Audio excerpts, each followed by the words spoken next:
In this episode, we are going to explore the question, do Africans hate Black Americans? I hate using that word because clearly I'm not Black. I prefer indigenous Americans or Tamericans. I'll let you hear it for yourself. I grew up with African parents who raised me under racist ideologies for Black Americans. I have experienced racism from immigrants in Africa because they thought I was Akata. You know what I love about being African and not looking or sounding African is that I have experienced racism from Africans not knowing that I'm African, well-traveled, right? And everybody assumes that I'm Black American. And most times I don't try to correct them because I want to see how they perceive me. I want to see how they treat me. They treat me differently until they figure out that I'm African. Until I put my foot down, I'm like, my guy, I'm African bad girl, I be Nigeria baby, relax. But like I said, a lot of you immigrants, not just Africans, you come here and think you're better than Black Americans because what the oppressors have told you. You all side with the oppressors because they told you Black people are wild, they're ghetto, they're this, they're that. The evidence is there. You can lie all you want, but the evidence is there. You guys can lie because it makes you feel good because you know now the truth is coming out. I was raised to believe that we Africans were better than Black Americans. We work harder. Black Americans are lazy. Black Americans are just all vagabonds. The akata. When I tell these truths, you guys try to silence me because you want me to fall into line and lie because it sounds good. I don't know how to do that. I'm always going to speak the truth. Don't call me African American no more. Oh, I'm so sick of that right now. Contrary to popular belief, I have to say it, most Africans don't even like American blacks. And if you're in here, take this back to the tribe, damn it. They think they're smarter than us. They think that we are beneath them. They always try to tell our women in the United States that they're a prince or a king back in their country. Now, brace yourself for the ignorance this next person is about to spew about so-called Black Americans. Why African are way more successful than Black American? African come to the United States with intention to build legacy. Black American are comfortable. In Africa, you don't work, you don't eat. In America, you don't work, there's welfare. Not all of us are on welfare or have ever even been on welfare or Section 8 housing. Not all of us are lazy. The majority of us actually work for a living. It's actually those who come over here from other countries, whether they be from Africa, the Caribbean, or wherever, they're actually the ones that are given handouts. They tell us to pull ourselves up by our bootstraps. The truth is that the people who look like me are not the ones that are mostly on welfare in America. Actually, it's the Caucasoids. You can see here clearly in this graph.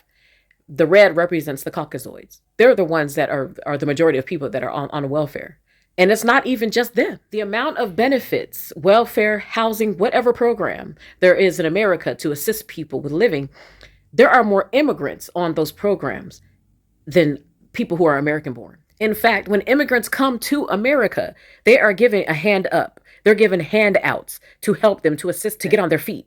They're put in better neighborhoods. And they tell my people in America, pull yourself up by your bootstraps. At the same time that America refused to give the Negro any land, through an act of Congress, our government was giving away millions of acres of land, which meant that it was willing to undergird its white peasants from Europe with an economic floor. But not only did they give the land, they built land grant colleges with government money to teach them how to farm.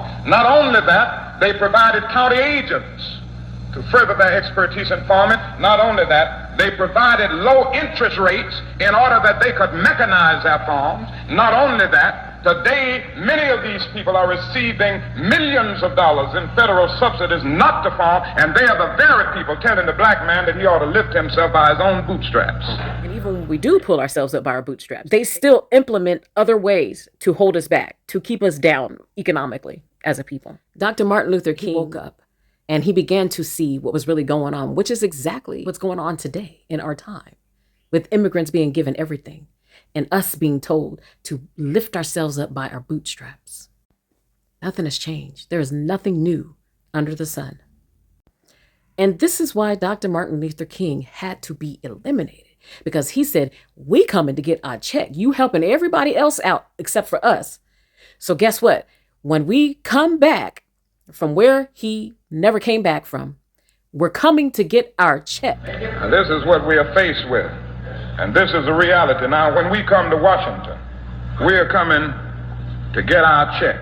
So I don't want any immigrants to, for 1 second, to even think in their minds that they're better than us, that they work harder than us. No, because they're making more money than us in America. You're getting help that we don't get as indigenous Americans. Okay. You need to get that straight.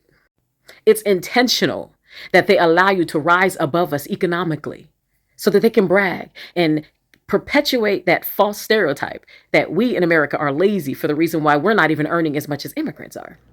Immigrants come to this country and think they're better than the motherfuckers who sacrificed to build. You get what I'm saying?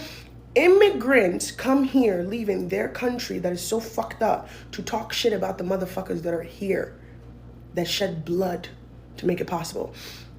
I broke the spell of ignorance as an African to learn about Black Americans and what they actually went through. A lot of Africans don't do that. They feel entitled. Personally, I have had to correct a lot of Africans and also people from the Caribbean because they are so quick to say that my people in America are just lazy. Oh, and they don't take advantage of these programs. There's so many programs in America. Yeah, that's because they let you guys take advantage of those programs that my people have bled and died for and marched for and suffered for. Other people to come to our country and take advantage of them. They stop us from doing it. How? Look at all these things here that they do to my people. You see this? You're a descendant of immigrants who have come to the United States since the 1960s. I want you to take a look at this picture and keep this in mind if you ever have the question, or if you hear others have the question about, well, my parents came to this country, my grandparents, my great-grandparents came to this country with nothing, not speaking English, not knowing anyone, and they were able to make a life for themselves. Why can't Black Americans seem to do the same? So here's some homework for those of you who have that question, or if you hear others who have this question. Take some time and look through Google to see what all of these things are. What is chattel slavery, specifically chattel slavery? You might have heard of Jim Crow. You probably haven't heard of Black codes. You probably haven't heard of some major racial massacres against Black folks in the United States and descendants of enslaved people. Maybe you have heard of redlining, but maybe you don't know about how the war on drugs is very much a racial issue. This is going to give anyone with these kinds of questions a really good sense as to just a sample of some of the things that Black Americans have had to face in this country that is very specific to their racialized experience, that folks who are immigrants or children of immigrants, grandchildren of immigrants who have come since the 1960s, that we have not had to deal with and our parents and grandparents did not have to deal with. The truth Africans don't say clearly enough, and I'm going to say it.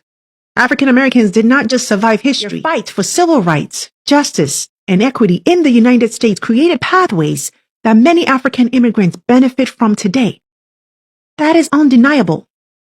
That legacy matters. And yes, it must be acknowledged. Not competitively, not defensively, but honestly. Like a lot of Africans don't understand the African American experience. I never knew until I came here and started learning the history of what happened here. Like all the way from the end of slavery, Jim Crow laws, redlining, the civil rights movement, the pipeline from the school to prison pipeline. The prison industrial complex. Yeah, like all of this stuff. I don't think Africans have an idea of all these things that are put against African Americans to become successful. Like even the Africans that are brought here, we're brought and we're put into like nicer neighborhoods. They don't put us in Southside Chicago in like the worst neighborhoods where you literally have to get a gun to survive.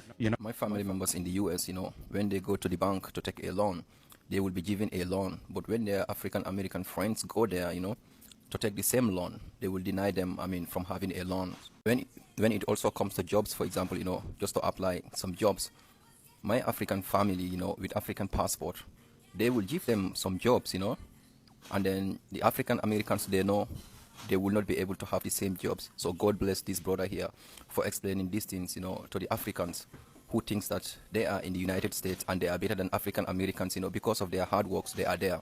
As he said, from the time of slavery all the way to the Jim Crow era in the United States, not only that, but even today, the way the system is built, you as an African with an African passport, the system will favor you than the African Americans. Because of why? The system knows that first, you are not American, and then not only that, but they can also put a pressure on you, just like at your workplace, to do certain things, even you don't want to. Why? Because you do not want to lose your green card, or you do not want to lose your job, which might just put you at the risk of deporting you back to your home country. I have seen a lot of Africans, on the internet talking about African Americans being lazy, being this, being that, I mean, if you think because of your hard work you are in the US, why don't you sit your ass in Africa, to work hard to get what you are having right now in the US? But no, because you can't make it in Africa because of the way our system back home here also is not enough jobs for people, not only jobs, but you, for example, who is from a minority family, let's start with, you will not have the chance, to be able to do something here because it's not about what you know, it's about whom you know. The same system is in the United States put in place for the African Americans, So I want to see all of you black Americans, I want to see all of you black Africans, to work together, to know that we are all families, I am Africans. And then it hurts me a lot that by seeing Africans on the internet in the United States, trying to bully the African Americans, taking them as lazies, or taking them as they don't work. But this is what happens, if you do not learn your history, And not only that, you also think that white man is God, Trust me, so many of African people are brainwashed to believe in this, Sadly, we even have leaders right now in power who are working for the same people who are oppressing the African Americans in the United States. The same people, our own leaders in Africa, are also oppressing us. These people in the United States, these black Africans who think like this, they just think the same as some of our leaders here right now who are working with these Western powers to oppress the black peoples in general. So I said, it's time for you Africans, who thinks like this, to come on the table, to know that African Americans are our family members. Unbeknownst to most people, my people, the so-called Black Americans, the so-called African Americans, we are still facing significant wage disparities amongst all of the other races, including the immigrants that look like us that come to America. Yes, believe that. When I talk about the discrimination, this is the truth. Systemic discrimination, occupational segregation, low wages. They want us to perform roles that adhere to a stereotype, that we're uneducated, and all of the false stereotypes that they lump my people into and say that we are. And yes, believe it or not, there are actually laws that are still discriminating against us because of how our hair grows out of our roots. You will not get certain jobs by wearing your hair like how mine is in locks, afros. It's not allowed. And so we're discriminated against and forced to wear wigs and other styles that make the oppressors more comfortable because it somehow makes them nervous when we wear our hair natural. Here is one such poll or survey that shows us at the very bottom. Well, why are we at the very bottom? Why African are way more successful than Black American? Because you folks are given help when you come over to America. They help you to do better. So that, again, so that this lie can be perpetuated that we in America are lazy. And they only do us indigenous people this way. All of the immigrants get money. If my people were immigrants, don't you think that we would be getting money? They intentionally marginalize us because we are not immigrants like everyone else. This is why they treat us so terribly. And I kid you not, there are more laws governing the protection of animals, of dogs, than there are of my people in America. You heard that right. There are more laws that protect dogs from being unalived and mistreated than there are laws to protect my people in America, the indigenous Americans. This concludes part 1 and 2 of a 4-part series. Come back again tomorrow for parts 3 and 4. Thanks for watching. Subscribe.